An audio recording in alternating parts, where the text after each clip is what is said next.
நாமத்துக்கு சோசனம் உண்டாவதாக. உங்கள் அனைவரையும் இயேசு கிறிஸ்துவின் இனிய நாமத்தில் இந்த ஆராதனைக்கு வாழ்த்தி வரவழைக்கிறேன். தேவன் நம்மளோடு இன்னைக்கு இடைப்பட வேண்டும் என்று ஒப்புக் கொடுப்போம். இன்று 5வது மாதத்துக்குள் நாம் கடந்து சென்றிருக்கிறோம். ஆராதனை இல்லாத நிலைமையிலும் தேவன் ஒவ்வொரு குடும்பங்களிலும் சபைகளை திறந்து கொடுத்திருக்கிறார். அதற்காக தேவனுக்கு நாம் நன்றி சொல்லுவோம். இந்த நேரத்திலே நாம் கண்களை மூடி நாம் ஜெபம் செய்வோம். அன்பின் ஆண்டவரே, உம்முடைய கிருபைக்காக நன்றி சொல்லுகிறோம். மறுபடியும் இந்த ஞாயிற்றுக்கிழமை உம்முடைய பிரசனத்திலே நாங்கள் கூடி வந்திருக்கிறோம். குடும்பமாக இந்த ஆராதனைகள் கடந்து செல்லும் போது எங்களோடு இடைப்பட வேண்டும் என்று வேண்டிக் கொள்ளுகிறோம். உம்முடைய பிரசன்னம் ஒவ்வொரு குடும்பத்திலையும் இருந்து வழிநடத்த வேண்டிக் கொள்ளுகிறோம். ஆவியானவரை ஒவ்வொரு குடும்பத்திலையும் நீர் வல்லமையாய் நீர் அபிஷேகத்திலே இறங்கி ஒவ்வொரு குடும்பத்தையும் நீர் ஆசீர்வதிக்க வேண்டும் என்று ஒப்புக் கொடுக்கிறோம். இந்த நாளை எங்களுக்கு நீர் கொடுத்ததற்காக நன்றி சொல்லுகிறோம். இந்த ஆராதனையில் எங்களோடு நீர் கடந்து வரப்போவதற்காக நன்றி சொல்லுகிறோம். ஒவ்வொரு குடும்பங்களையும் தலைவர்களையும் நீர் ஆசீர்வதிக்க போவதற்காக நன்றி சொல்லுகிறோம். ஆண்டவரே, தொடர்ந்து எங்களை வழிநடத்த நாங்கள் ஒப்புக் கொடுக்கிறோம். மாறாத இயேசு கிறிஸ்துவின் நாமத்தில் ஜெபிக்கிறோம் எங்கள் ஜீவனுள்ள பிதாவே, ஆமென். இந்த நேரத்திலே நாம் புதிய நேரத்திற்குள் கடந்து செல்வோம். சகோதரி அனீசா நம்மளை புதிய நேரத்திற்குள் வழி நடத்துவாராக.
தேவன் நீர் என்று வேதம் சொல்லுகிறது. எங்கள் துதியை ஆண்டவரே நீங்கள் ஏற்றுக்கொண்டிருக்கிறீர்கள் என்று நாங்கள் விசுவாசிக்கிறோம். பாடல்கள் மூலமாய் உண்மை நாங்கள் நன்றி சொல்லணும், ஆராதித்தோம். ஆண்டவரே நீர் எங்கள் துதிகளையும் ஆராதனைகளையும் ஏற்றுக்கொள்ளிருப்பீர் என்று நாம் விசுவாசிக்கிறோம். பாவிகளாக நாங்கள் இருந்த போதிலும் நாங்கள் உண்மை துதிக்கும் போது தயவாக எங்கள் பாடல்களை நீர் கேட்டு எங்களுடைய துதி ஏற்றுக்கொள்ளுகிறீர் என்று நாம் விசுவாசிக்கிறோம். மகளுடைய துதிக்காக நாங்கள் நன்றி சொல்லுகிறோம். குடும்பங்களாக நாங்கள் கூடி உண்மை துதிக்க நீர் கொடுத்த கிருபைக்காக நன்றி சொல்லுகிறோம். பாடல்களை நீர் ஆசீர்வதித்து கொடுத்திருக்கிறேன், பாடகர்களுக்கு ஆசீர்வதித்து கொடுக்கிறேன். அதற்காக உமக்கு நன்றி சொல்லுகிறோம். இந்த நாளுக்கு விசேஷமாக நாங்கள் லெபனான் தேசத்துக்காக நாங்கள் செபிக்கிறோம். இந்த வெடிப்பின் நிமித்தம் 70 பேர் மரித்திருக்கிறார்கள். 1000 கணக்கான ஜனங்கள் பாதிக்கப்பட்டு இருக்கிறார்கள். இந்த தேசத்துக்காக நாங்கள் வருகிறோம். ஆண்டவரே, பாதிக்கப்பட்ட குடும்பங்களை நீர் ஆறுதல் படுத்தும். ஏன் விதமாக நடந்தது என்று நாங்கள் அறியாமல் இருக்கிறோம். ஆனாலும் நீர் எல்லாவற்றையும் அறிந்திருக்கிற தேவன். மரித்த ஆத்மாக்களுக்காக நாம் நன்றி சொல்கிறோம். அவர்கள் குடும்பங்களுக்காக நீர் ஆறுதல் கொடுக்க வேண்டும் என்று வேண்டிக் கொள்ளுகிறோம். இன்னும் சேரும் அடைந்த 1000 கணக்கான ஜனங்களுக்காக நாங்கள் வருகிறோம். சீக்கிரத்திலே அவர்கள் சுகம் பெற்று மறுபடியும் வேலைக்கு திரும்ப நீர் பலனை தர வேண்டும் என்று வேண்டிக் கொள்ளுகிறோம். அந்த தேசத்தின் தலைவர்களுக்காக செபிக்கிறோம். இந்த காரியங்களை சரிப்படுத்த அவர்கள் எடுக்கிற ஒவ்வொரு முயற்சிகளையும் நீர் ஆசீர்வதியும். ஆண்டவரே, பாதிக்கப்பட்ட ஒவ்வொருத்தரையும் நீர் கண்ணோக்கி பார்க்க வேண்டும் என்று வேண்டிக் கொள்கிறோம். தொடர்ந்து ஆண்டவரே, துருக்கி தேசத்துக்காக நாங்கள் செபிக்கிறோம். எங்களுடைய மிஷனரி அங்கே இருக்கிறதை அறிந்திருக்கிறேன். இந்த நாட்களிலே அந்த தேசத்தை விட்டு எல்லா மிஷனரிகளையும் வெளியே போக வேண்டும் என்று சொல்லி இருக்கிறதை நாங்கள் அறிகிறோம். ஆண்டவரே, அந்த மிஷனரி திரும்பி வீடு வரும்போது எந்த விதமான ஆண்டவரே தடைகளும் இல்லாமல் நீர் பாதுகாத்துக் கொள்ளும். இவ்விதமான மிஷனரிஸ்களை நீர் ஆசீர்வதியும். ஆண்டவரே, இம்மட்டும் அந்த தேசத்திலே செய்த இந்த மிஷனரி ஊழியர்களை நீர் கண்ணோக்கி பார்த்து அவர்கள் மூலமாய் ரட்சிப்புக்குள் வந்த ஜனங்களுக்காக நன்றி சொல்லுகிறோம். தொடர்ந்து மிஷனரிகள் வெளியே வந்ததின் நிமித்தம் பின்வாங்கி போகாமல் அந்த ஜனங்களை நீர் பாதுகாத்துக் கொள்ளும். இஸ்லாமியர்கள் அந்த தேசத்திலே எழுப்பி நிற்கிறதை நாங்கள் பார்க்கிறோம். நீர் ஆண்டவரே, எல்லாவற்றையும் அறிந்தவர், நீர் அவர்களுக்காக போராடுவீர் என்று நாங்கள் விசுவாசித்து உங்களுடைய கருத்திலே நாங்கள் ஒப்புக் கொடுக்கிறோம். துருக்கியை ஆண்டவரே, நீர் கண்ணோக்கி பார்த்து நீர் வழி நடத்த ஒப்புக் கொடுக்கிறோம். இஸ்ரவேல் தேசத்துக்காக நாங்கள் செபிக்கிறோம். நீர் தெரிந்தெடுத்த இந்த தேசத்தை இம்மட்டும் நீர் பாதுகாத்து வந்திருக்கிறேன். உம்முடைய பிள்ளைகளையும் அந்த தேசத்தின் தலைவர்களையும் நீர் விசேஷ விதத்திலே ஆசீர்வதிக்க வேண்டும் என்று நாங்கள் செபிக்கிறோம். ஆண்டவரே, கொரோனா வைரஸுக்காக நாங்கள் செபிக்கிறோம். பாதிக்கப்பட்ட தேசங்கள், மரணத்தில் சென்ற ஜனங்கள், பாதிக்கப்பட்ட அநேக லட்சக்கணக்கான ஜனங்களுக்காக நாங்கள் வருகிறோம். ஆண்டவரே, இந்த கொரோனா வைரஸினுடைய வல்லமை நீர் எடுத்து போட்டு அதுக்கு கூடிய சீக்கிரத்திலே ஒரு மருத்துவத்தை நீர் காண்பிக்க வேண்டும் என்று வேண்டிக் கொள்கிறோம். பாதிக்கப்பட்ட தேசங்களுக்காக வருகிறோம். ஆண்டவரே, ஒவ்வொரு தேசத்திலும் உங்களுடைய பிரசன்னம் வல்லமையாக இருந்து வழிநடத்த நாங்கள் ஒப்புக் கொடுக்கிறோம். மலேசியா தேசத்துக்காக நாங்கள் செபிக்கிறோம். இந்த தேசத்திலும் இந்த கொரோனா வைரஸிலே பாதிக்கப்பட்ட ஒவ்வொரு குடும்பங்களுக்காக மரணத்தில் கடந்து சென்ற ஒவ்வொரு குடும்பங்களுக்காக நாங்கள் செபிக்கிறோம் ஆண்டவரே. ஆறுதலின் தேவன் நீர், ஆறுதல் படுத்த வேண்டும் என்று வேண்டிக் கொள்கிறோம். வேலையிலே பாதிக்கப்பட்டவர்கள், சம்பளத்திலே பாதிக்கப்பட்டவர், சுகத்திலே பாதிக்கப்பட்ட ஒவ்வொரு உடைய பிள்ளைகளையும் நீர் கண்ணோக்கி பார்த்து நீர் ஒரு தீர்வை தர வேண்டும் என்று வேண்டிக் கொள்கிறோம். இந்த கொரோனா வைரஸினுடைய வல்லமே உம்முடைய நாமத்திலே நாங்கள் புடுங்கி போடுகிறோம் ஆண்டவரே. கூடிய சீக்கிரத்திலே இந்த தேசமும் சரிப்பட்டு வர வேண்டிக் கொள்கிறோம். இந்த நாளுக்காக நாங்கள் செபிக்கிறோம். மறுபடியும் எங்களுக்கு இந்த ஓய்வு நாளை கொடுத்து உன்னை துதிக்கவும் ஆராதிக்கவும் கொடுத்த தருணத்துக்காக நான் நன்றி சொல்லுகிறோம். ஒவ்வொரு குடும்பங்களையும் ஆசீர்வதியும். இந்த ஆறுதலில் கடந்து செல்லும் போதும் ஒவ்வொரு குடும்பத்தாரோடு நீங்கள் இடைப்பட வேண்டிக் கொள்ளுகிறோம். தொடர்ந்து இந்த ஆராதனையுடைய பிரசன்னம் வல்லமையாக இருக்கிறது. மாறாத இயேசு கிறிஸ்துவின் நாமத்தில் ஜெபிக்கிறோம் எங்கள் ஜீவனுள்ள பிதாவே. ஆமென். செய்து கொள்வோம். பரமனில் எங்கள் பிதாவே, என் நாமம் பரிசுத்தப்படுவதாக, என் ராஜ்யம் வருவதாக, என் சித்தம் பரமத்திலே செய்யப்படுவது போல பூமியிலேயும் செய்யப்படுவதாக. அன்றோட ஆகாரத்தை எங்களுக்கு தாம், எங்களுக்கு விரோதமாய் குற்றம் செய்தவர்கள் நாங்கள் மன்னிக்கிறது போல எங்கள் குற்றங்களை எங்களுக்கு மன்னி, எங்களை சோதனைக்கு பிரவேசிக்கப்படாமல் தீயிலிருந்து ரசித்துக்கொள்ளும். ராஜ்யம் வல்லமை மகிமை என்றென்று உம்முடைய வைமை. ஆமென். இன்று தெரிந்து கொள்ளப்பட்ட வேத பாகம் யோவான் எழுதின சுவிசேஷம் 8வது அதிகாரம் முதல் 11 வசனங்கள். யோவான் 8வது அதிகாரம் முதல் வசனம். இயேசு ஒலிவ மலைக்கு போனார். மறுநாள் காலையிலே அவர் திரும்பி தேவ ஆலயத்திற்கு வந்தபோது ஜனங்கள் எல்லாரும் அவரிடத்தில் வந்தார்கள். அவர் உட்கார்ந்து அவர்களுக்கு உபதேசம் பண்ணினார். அப்பொழுது விபசாரத்திலே கண்டுபிடிக்கப்பட்ட ஒரு ஸ்திரியை வேதபாரகரும் பரிசேயரும் அவரிடத்தில் கொண்டு வந்து அவளை நடுவே நிறுத்தி, போதகரே, இந்த ஸ்திரீ விபசாரத்தில் கையும் மெய்யுமாய் பிடிக்கப்பட்டார். இப்படிப்பட்டவர்களை கல்லெறிந்து கொள்ள வேண்டும் என்று மோசே நியாய பிரமாணத்திலே நமக்கு கட்டளையிட்டிருக்கிறாரே, நீர் என்ன சொல்லுகிறீர் என்றார்கள். அவர் மேல் குற்றம் சுமத்தினவர்களுக்கான காரணம் உண்டாகும் பொருட்டு அவரை சோதிக்கும்படி இப்படி சொன்னார்கள். இயேசுவோ குனிந்து விரலினால் தரையிலே எழுதினார். அவர்கள் ஓயாமல் அவரை கேட்டுக்கொண்டிருக்கிறதில் அவர் நிமிர்ந்து பார்த்து, உங்களில் பாவம் இல்லாதவன் இவன் மேல் முதலாவது கல்லெறிய கடவன் என்று சொல்லி அவர் மறுபடியும் குனிந்து தரையிலே எழுதினார்.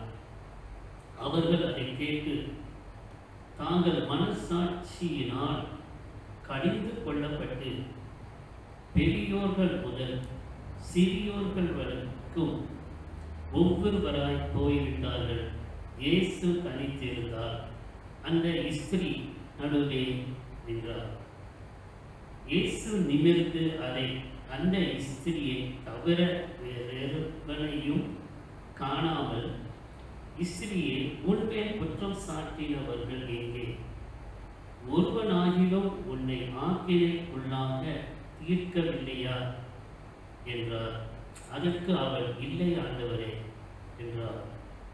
இயேசு அவளை நோக்கி, நானும் உன்னை ஆக்கினைக்குள்ளாக தீர்க்கிறதில்லை, நீ போ, இனி பாவம் செய்யாதே என்றார். இது கர்த்தருடைய வசனம். Today's Bible reading is taken from the Gospel of John, chapter 8, the first 11 verses. John chapter 8. But Jesus went to the Mount of Olives. Now early in the morning he came again into the temple, and all the people came to him, and he sat down and taught. Then the scribes and the Pharisees brought to him a woman caught in adultery, and when they had set her in the midst, they said to him, Teacher, This woman was caught in adultery in the very act. Now Moses in the law commanded us that such should be stoned. But what do you say? This they said, testing him, that they might have something of which to accuse him. But Jesus stooped down and wrote on the ground with his finger, as though he did not hear. So when they continued asking him, he raised himself up and said to them, He who is without sin among you, let him throw a stone at her first.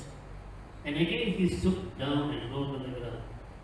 Then those who heard it, he convicted by their conscience, went out one by one, beginning with the oldest even to the last. And Jesus was left alone, and the woman standing in the midst.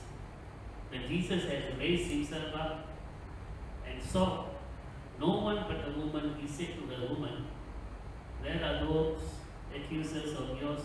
Has no one condemned you? She said, No one, Lord.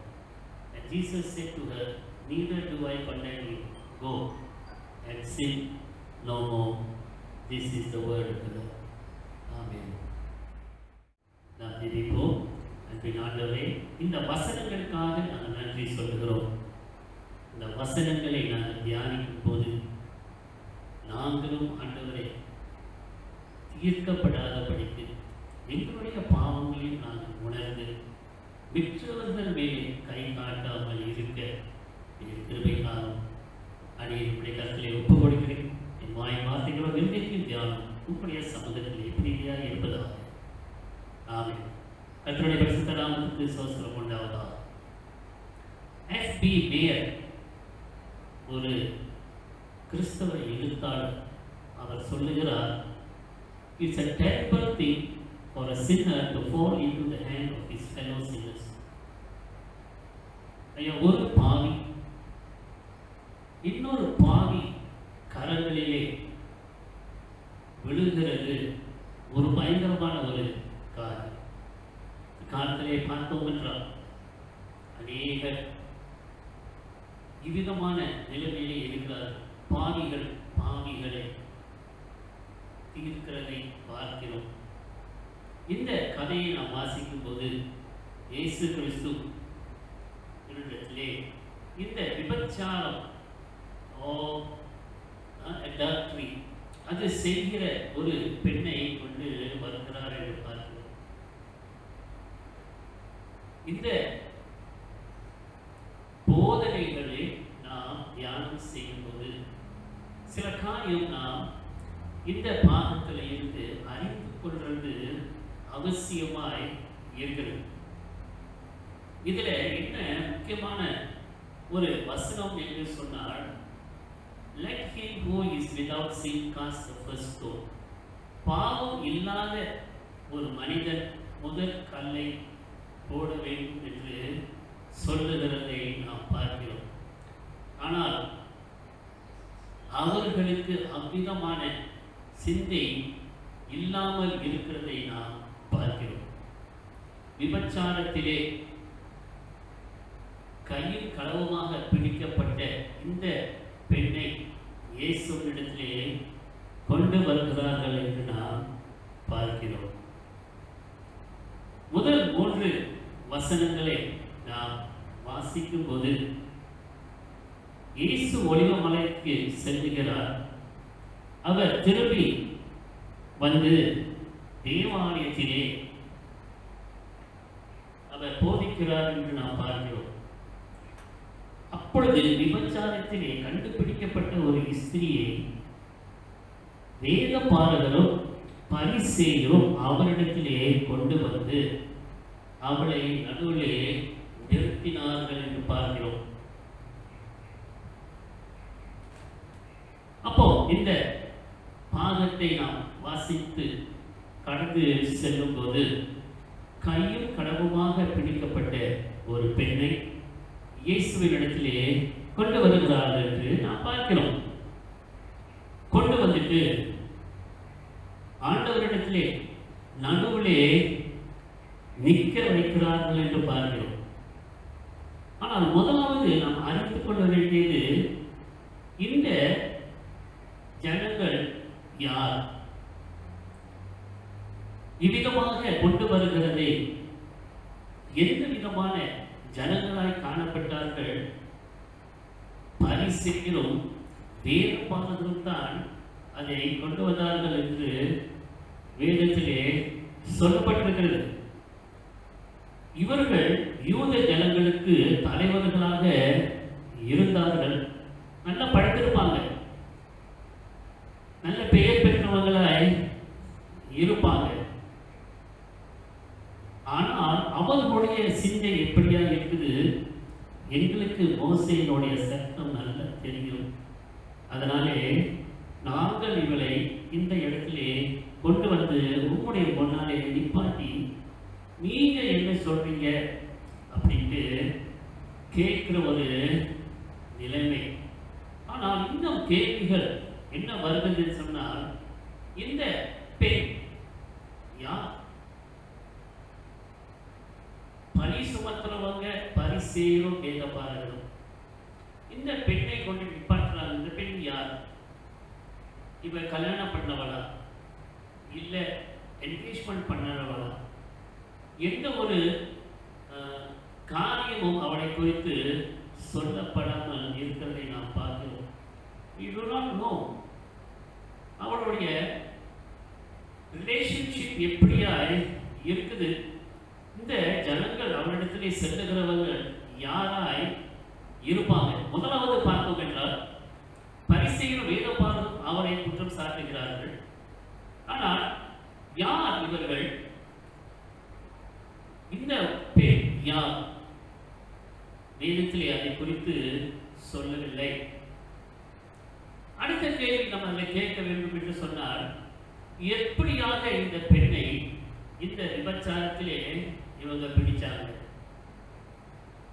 அப்படின்னா ஒரு திட்டம் இருந்திருக்கும் என்று அந்த வேதத்திலே சொல்லப்பட்டிருக்கிறதை நாம் பார்க்கிறோம். இந்த சட்டத்தின் நிமித்தம் எப்படியாக இருக்கிறது? இந்த பெண் இவ்விதமாக விபச்சாரம் செய்திருக்கிறதை கனவு பிடிச்சி கொண்டாந்து ஏற்றவர் முன்னாலே நிப்பாட்டுவாங்க. ஆனால் அந்த மனிதன் எங்க இருக்கிறான்? பெண்ணை பிடிச்சிட்டு வந்துட்டாங்க, அந்த மனுஷன் எங்க இருக்கிறான்? இது எல்லாம் நாம் கேட்டு ஆழமாக அறிந்து கொள்ள வேண்டியது. விபச்சாரம் என்று சொன்னால் அது 2 பேர்கள் அதை காரியத்திலே ஈடுபட வேண்டும். ஒரு மனிதன் இருக்கிறாங்க, ஒரு பெண் இருக்கிறாங்க.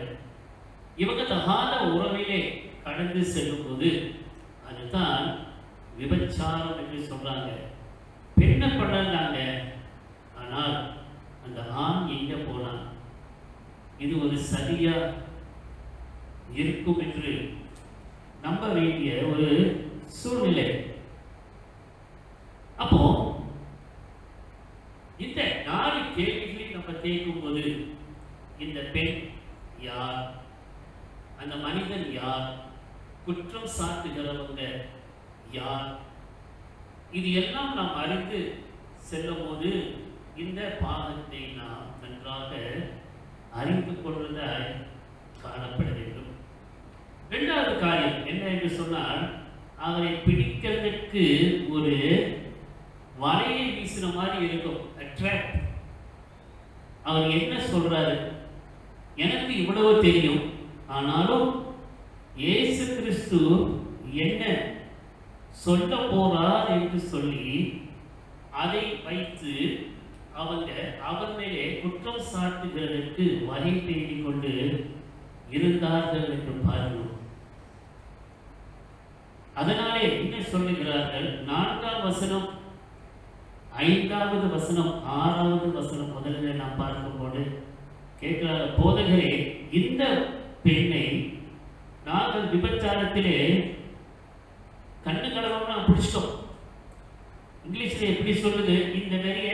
அப்போ இந்த காரியம் நடக்கும் போதே பிடிச்சிருக்காங்க அப்படின்னு சொன்னா அதுல ஒரு சதி இருக்கலாம். இவரை பிடிக்கிறதுக்காக இந்த ஒரு காரியத்தை சொல்லி இவர் மேலே குற்றம் சாட்டுகிறதற்கு திட்டம் செய்திருக்கலாம். 6வது வசனம் என்ன சொல்றது? This they say testing him. அவரை சோதிக்கிறதுக்கு இந்த காரியத்தை செய்தார்கள் என்று நாம் பார்க்கிறோம். யூதர்களுக்கு விபச்சாரம் என்பது ஒரு பெரிய ஒரு பாவமாய் இருக்கிறது. இந்த ரபிகள் என்ன செய்வாங்க? அவங்களுடைய சட்டத்தை இவர்கள் மேலே போட்டு என்ன செய்யணும்? மோசே என்ன சொல்லியிருக்கிறார்? மோசே சொன்னது கல்லெறிந்து சாக அடிக்க வேண்டும் என்று சொல்லியிருக்கிறார். இப்போ இவங்க என்ன செய்யறாங்க? அந்த ஒரு பாகத்துக்கு வருகிறார்கள் என்று நாம் பார்க்கிறோம். லேவியராகமம் 20 அதிகாரம் 10வது வசனம், உபாகமம் 22வது அதிகாரம் 22வது வசனம் என்ன சொல்லுதுன்னா, both parties must be put to death. ரெண்டு பேருமே ஆணும் பெண்ணும் பிடிக்கப்பட்டார்களா, அந்த இருவரும் மரணத்துக்குள் கல்லெறிந்து சாவடிக்க வேண்டும். ஆனால் இங்கே பெண்ணை கொண்டு வந்திருக்கிறாங்க, ஆணை கொண்டு வரல. ஸோ இயேசு என்ன சொல்ல போறார் அப்படின்னு சொல்லிட்டு அவங்க திட்டம் போட்டு வைத்திருக்கிறதை நாம் பார்க்கிறோம். அதான் 6ஆம் வசனம் சொல்லுது, this they say testing him that they might have something of which to accuse him. அவரை குற்றம் சாட்டுகிறதற்கு ஏதாவது கண்டுபிடிக்க வேண்டும். இந்த காரியத்தில் இருந்து அவரை குற்றம் சாட்ட வேண்டும் என்ற பெரிய ஒரு திட்டத்தோடு இந்த வேதபாரகரும் பரிசேயரும் இந்த செயலிலே ஈடுபட்டிருக்கிறார் என்று நாம் பார்க்கிறோம். ஆனா ஆண்டவர் என்ன செய்யறாரு? presented this women to Jesus. The Jewish leaders helped to impale the Lord on his dilemma. ஆண்டவரை ஒரே ஒரு கார்னர்ல மடக்கிடலாம் அப்படின்னு சொல்லிட்டு திட்டம் போட்டு வந்திருக்கிறார். அந்த காலத்திலே உள்ள சட்டம் எப்படியா இருக்குது? If he said she put to death, அவளை மரணத்துக்குள் கல்லெறிந்து சாவடிக்கணும் அப்படின்னு சொன்னா அது ரோமாபுரி சட்டத்திற்கு விரோதமான ஒரு செயலா இருக்குது. அதனாலே இயேசு கிறிஸ்துவை சிலுவையிலே அறையும் போது கூட ரோமாபுரியில உள்ள எம்பரர் அவர் தான் என்ன செஞ்சாரு? அனுமதி கொடுத்தார் என்று பார்க்கிறோம். பைலட் ஆண்டவரை சிலுவையிலே அறைவதற்கு அனுமதி கொடுத்தார். அதனாலே சாவடிக்கிறதுக்கு யூதர் ஜனங்களுக்கு எந்த ஒரு அதிகாரமும் கிடையாது. ரோமாபுரியிலிருந்து அதிகாரம் வரணும். ஸோ இவரை சாவடிக்கணும் அப்படின்னு சொன்னா ஆண்டவர் ரோமாபுரியுடைய சட்டத்துக்கு விரோதமாக ஈடுபட்டார் என்று குற்றம் சாட்டலாம். அவர் மரணத்துக்கு போகக்கூடாது என்று சொன்னால் பழைய ஏற்பாட்டு சட்டத்துக்கு விரோதமாக, மோசேயின் சட்டத்துக்கு விரோதமாக அந்த செயலை அவர் ஈடுபட்டார் என்று குற்றம் சாட்டுறதுக்கு ஆயத்தமா இருந்தார். பாருங்க எவ்வளவு தந்திரமான ஜனங்களா இருப்பாங்க. இயேசு கிறிஸ்து அவருடைய திட்டங்களை எல்லாம் அறிந்து சரியான வழியிலே செய்கிறார் என்று பார்க்கிறோம். ஆண்டவரை பிடிக்கிறதுக்கு ஒரு திட்டம். அது நிமித்தம் என்ன செய்யறாங்க? இந்த பெண்ணை கூட்டிட்டு வந்து அவளை அவமானப்படுத்துறாங்க. அவளை ரொம்ப தலைக்குறைவாய் மதிக்காமல் இருக்கிறதை நாம் பார்க்கிறோம். ஆண்டவரை பிடிக்கிறதுக்கு இந்த தருணத்தை அவர்கள் பயன்படுத்தினார் என்று நாம் பார்க்கிறோம். அடுத்தாப்புல ஒரு ஆண்டவர் ஒரு சேலஞ்சை கொடுக்கிறார். 6ஆம் வசனம், தொடர்ந்து நம்ம வாசிக்கும் போது, but Jesus stooped down and wrote on the ground with his fingers as though he did not hear. அவங்க அதுன்னு சொல்லிட்டு இருக்கிறாங்க. ஆனா ஆண்டவர் என்ன செய்யறாரு? கீழே குனிந்து மண்ணிலே எழுதுகிறார் என்று வேதம் சொல்லுகிறது. இதுல நம்ம கேட்கலாம், என்ன எழுதியிருப்பாரு? எதை குறித்து எழுதியிருப்பாரு? It is anybody's guess. எதுவும் சொல்லு, ஆனால் எழுதினார் என்று சொல்லப்பட்டிருக்கிறதை நாம் பார்க்கிறோம். அப்போ அவரை என்ன செய்யறாரு? கீழே குனிந்து எழுதி கொண்டு இருக்கிறார். இவங்க சொல்லுகிற காரியத்துக்கு செவி கொடுக்காமல் இருக்கிறார் என்று நாம் பார்க்கிறோம். What did Jesus write when he stooped down on the ground with his finger? Speculation is over. We simply don't know the answer. என்னதான் எழுதினார் என்று வேதம் சொல்லல. இந்த பெண் எப்படிதான் யாருதான் என்று சொல்லவில்லையோ விதமாக என்ன எழுதினார் என்றும் சொல்லாத ஒரு நிலைமை. ஆனால் இறுதியிலே பார்த்தோம் என்று சொன்னால் அது ஒரு முக்கியமான ஒரு காரியமாய் காணப்படுகிறது இல்லை. அதன் பிறகு ஆண்டவர் என்ன சொல்லுகிறார்? So when they had continued asking him, he raised himself up and said to them. அப்போ திருப்பி அவங்க கேட்டுட்டு இருந்தாங்க. அவர் எழுதிட்டு இருக்கிறாரு. இவங்க சொல்ற காரியத்துக்கு செவி கொடுக்கல. அதன் பிறகு அவர் நிமிர்ந்து பார்த்து என்ன சொல்லுகிறாரு? He who is without sin among you, let him throw a stone at her first. உங்களிலே பாவம் இல்லாதவர்கள் யாராவது இருந்தால் அவன் தான் என்ன செய்யணும்? முதல் கல்லை வீசணும் அப்படின்ட்டு சொல்லியிருக்காரு. இந்த பெண் குற்றவாளி இல்லை அப்படின்ட்டு அவர் ஒண்ணுமே அதை குறித்து சொல்லவே இல்லை. இல்லை இவன் விபச்சாரத்து தான் இருந்தாளா இல்லையா அப்படின்ட்டு எந்த ஒரு சொல்லையும் அவர் காட்டவில்லை. She is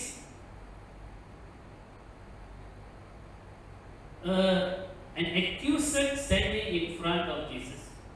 அவர் ஒரு குற்றவாளி என்று அவங்க முடிவு செய்து கொண்டு வந்துட்டாங்க. ஆனால் அநேக நேரத்திலே நாம் தான் இருக்கோம். நம்மளுடைய சிந்தையிலே எப்படி நம்ம நினைக்கிறோமோ அதுதான் சரி அப்படின்னு சொல்லிட்டு வரலாம். ஆனால் ஆண்டவர் என்ன சொல்றாரு? யார் இடத்துல பாவம் இல்லையோ அவன் என்ன செய்யணும்? முதல் கல்லை நீ வீசு என்று சொல்லுகிறார். அப்போ அவங்க கேட்டுட்டு இருந்தவங்க அவங்களுக்கு எப்படியாய் காணப்படும்? அவங்க நியாயம் தீர்க்கிறாங்க. மனிதனை எப்போது என்ன செய்யக்கூடாது? நியாயம் தீர்க்கிறது சரியான காரியம். ஒரு இது சொல்லுவாங்க, கண்ணால் காண்பதும் பொய், காதால் கேட்பதும் பொய், தீர விசாரிக்கிறதே இல்லை. அப்போ சில காரியங்களை செய்யும் போது எவ்விதமாக என்ன ஒரு காரியத்தோடு செய்கிறார்கள் என்று நம்ம முதலாவது அறிந்து கொள்ள வேண்டும். இந்த பெண்மணியை எந்த விதமான காரியத்திலும் கேட்கவில்லை, ஆனால் நியாயம் தீர்த்து விட்டார்கள். ஆனால் இயேசு அதே தவறை செய்யாமல் இருந்தார் என்று பார்க்கிறோம். If you are going to keep the law, keep all of it, not some of it. நீங்க சட்டத்திட்டத்தை வைத்துக் கொள்ளணும் அப்படின்னு சொன்னா எல்லாத்தையும் வைத்துக் கொள்ளணும். இல்லாட்டினா எப்படியா இருக்கும்? சிலதை வைத்துக் கொண்டு அதை நிமித்தம் மித்தவங்களை பொருட்படுத்துகிறதோ இல்லை நியாயம் தீர்க்கிறதோ சரியில்லை. 10 கட்டளையை வாசித்தோம் சொன்னார். எல்லா 10 கட்டளையும் அறிந்து அதன் பிறகு நம்ம நியாயம் தீர்க்கிறதா காணப்பட வேண்டும். இவர்கள் வேதம் பாருங்கள், வேதத்தை நல்லா படித்தவங்க, பரிசேயர்கள் வேதத்தை நல்லா படித்தவங்க, இவங்களே இப்படியா இருக்கிறாங்க என்று நாம் பார்க்கிறோம். மத்தேயு 7:1-2 வசனங்களை வாசிக்கும் போது, நீ நியாயம் தீர்க்காதே, நீ எதை வச்சு நீ நியாயம் தீர்க்கிறோ அதே வைத்து ஆண்டவர் ஒன்றையும் நியாயம் தீர்ப்பார் என்று மத்திய 7:1 சொல்லுகிறதை நாம் பார்க்கிறோம். அதனாலே ஆண்டவர் அந்த நேரத்திலே நியாயம் தீர்க்கவே இல்லை. ஆண்டவருடைய சிந்தை வேற, மனிதனுடைய சிந்தை வேற. ஆண்டவருடைய செயல் வேற, மனிதனுடைய செயல் வேற. மனிதன் என்ன செய்வான்? உடனே நியாயம் தீர்த்துட்டு சில நேரத்தில் பார்த்தீங்கன்னு சொன்னா அப்படியே மூஞ்சி தூக்கி வச்சுக்குவாங்க, பார்க்க பேச மாட்டாங்க. இல்லை அவரு நான் பரிசுத்தவான, அவன் ஒரு பாவி, அதனாலே அவனோட எனக்கு என்ன உறவு அப்படின்னு சொல்லிட்டு இருக்கிறது தவறு. கிறிஸ்தவ என்ன செய்வான்? அப்படியா செய்ய மாட்டான்.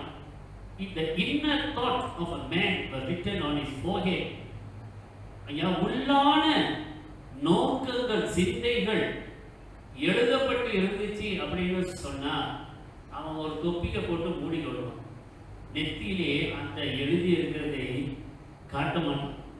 அப்படியான ஜனங்கள் இந்த பரிசேயரும் வேத பாரகரும். ஸோ இவர்கள் என்ன செய்யறாங்க? நியாயம் தீர்த்துட்டு வர்றாங்க.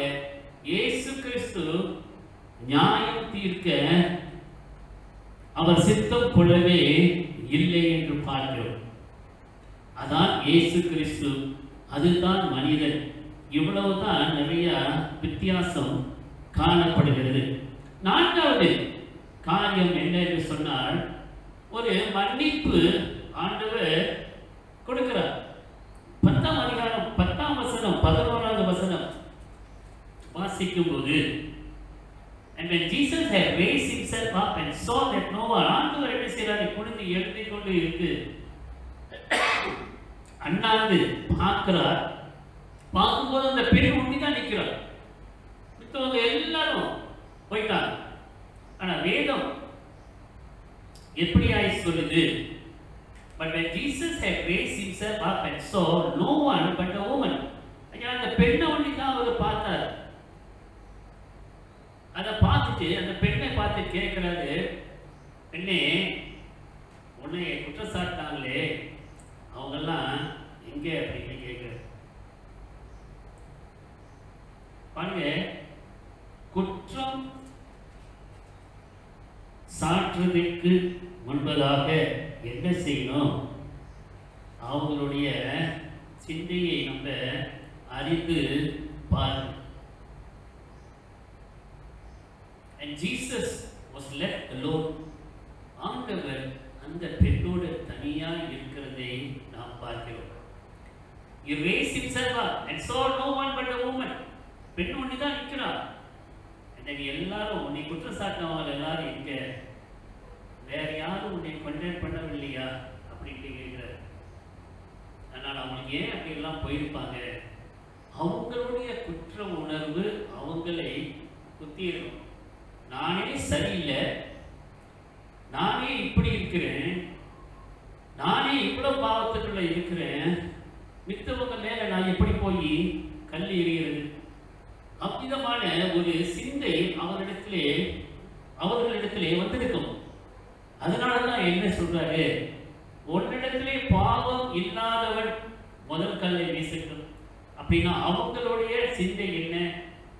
நிறைய பாவங்கள் அவங்க இடத்துல இருக்குது. அதனால தான் முதல் கல்லை வீசுகிறதற்கு அவர்களால் முடியாமல் போய்விட்டதை பார்க்கிறோம். அதன் பிறகு ஆண்டவர் என்ன சொல்றாரு? அவங்க தான் இங்க என்ன போயிட்டாங்க? No one has condemned you. யாரும் உன்னைய நியாயம் தீர்க்கல அப்படின்னு சொல்றாரு.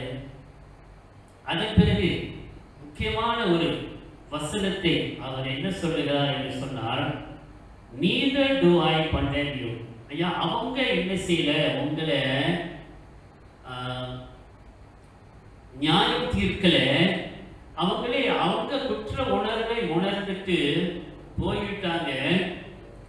அதனாலே அப்படியே நானும் என்ன செய்றேன்? உன்னை நான் நியாயம் தீர்க்க மாட்டேன் என்று சொல்லுகிறதை பார்க்கிறோம். அதுக்கு அர்த்தம் எப்படியா இருக்கும் என்று நான் விசுவாசிக்கிறேன். Neither will I condemn forgave you. அப்படி என்று சொன்னார், நான் உன்னை மன்னித்து விட்டேன் என்று சொல்லுகிறதாய் நாம் எடுத்துக்கொள்ளலாம். ஆண்டவர் நம்மளை நியாயம் தீர்க்கவில்லை என்று சொன்னால் உண்மையாகவே நாம் மன்னிக்கப்பட்ட ஆத்மாக்களாய் காணப்படுகிறோம்.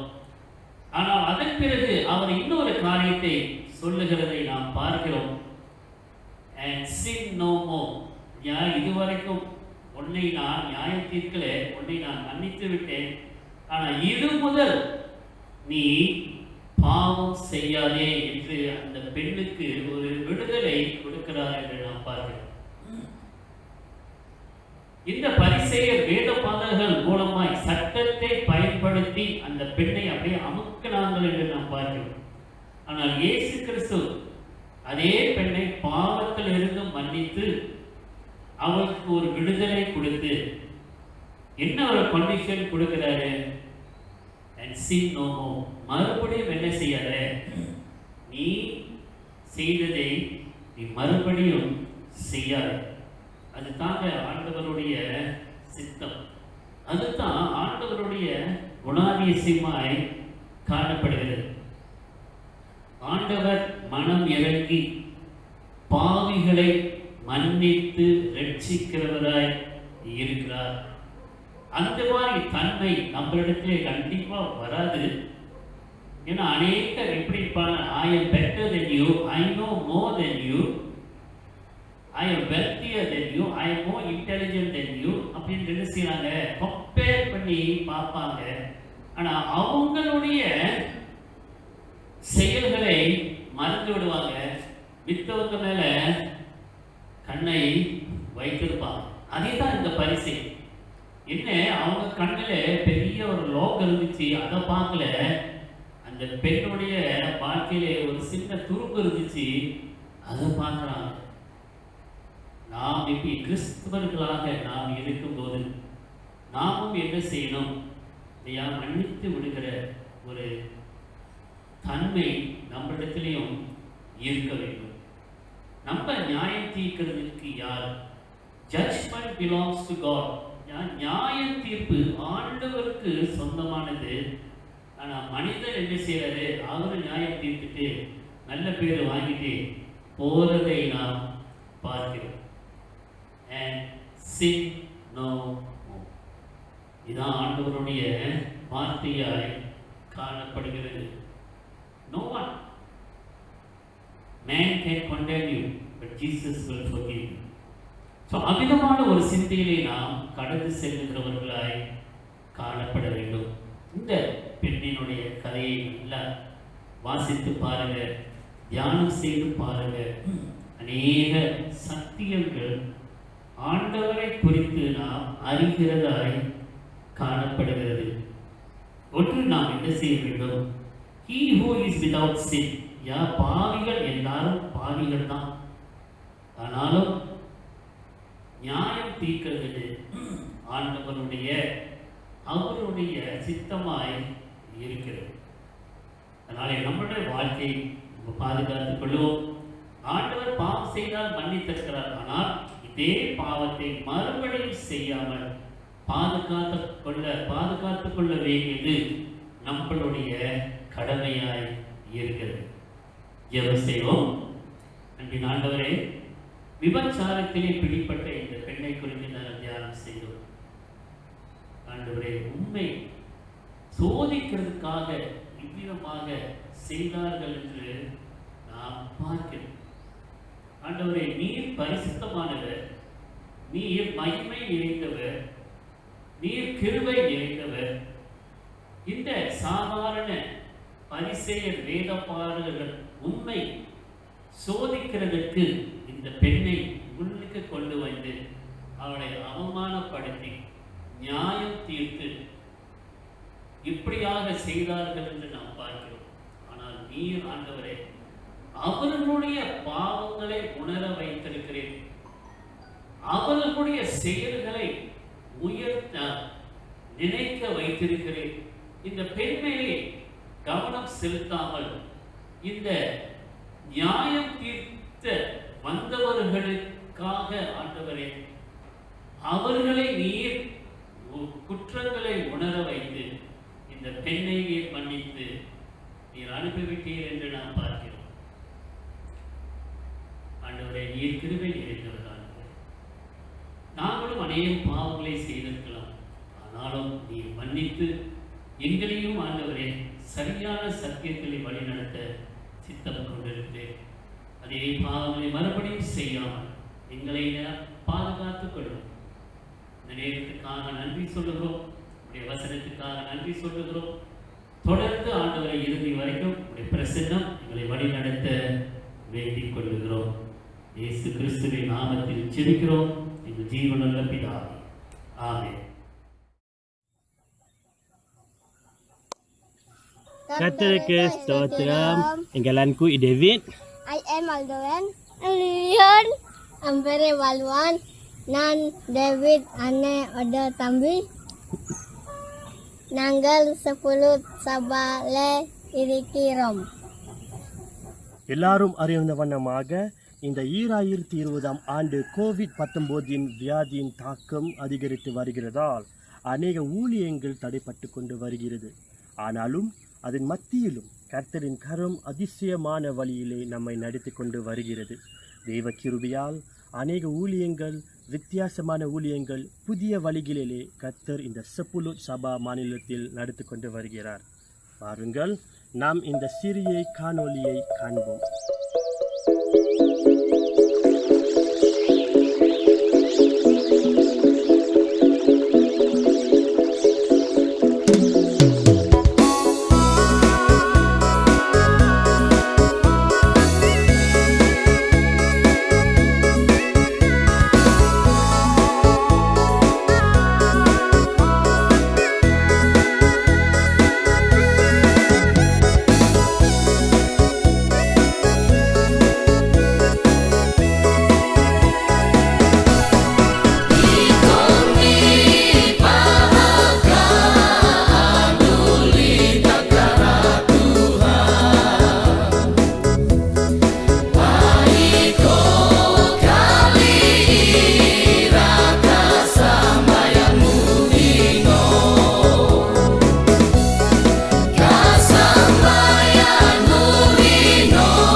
ஆசீர்வாதம் பெற்றுக்கொள்ளும். நம்முடைய கர்த்தராகிய இயேசு கிறிஸ்துவின் கிருபை, பிதாவாகிய தேவனுடைய அன்பு, பரிசுத்த ஆவியோட அந்யோன்ய ஐக்கியமும், தேவ வழிநடத்தும் தேவ சமாதானம் நம் அனைவரோடும் கூட இப்பொழுதும் எப்பொழுதும் சதா காலங்களிலும் இருப்பதாக.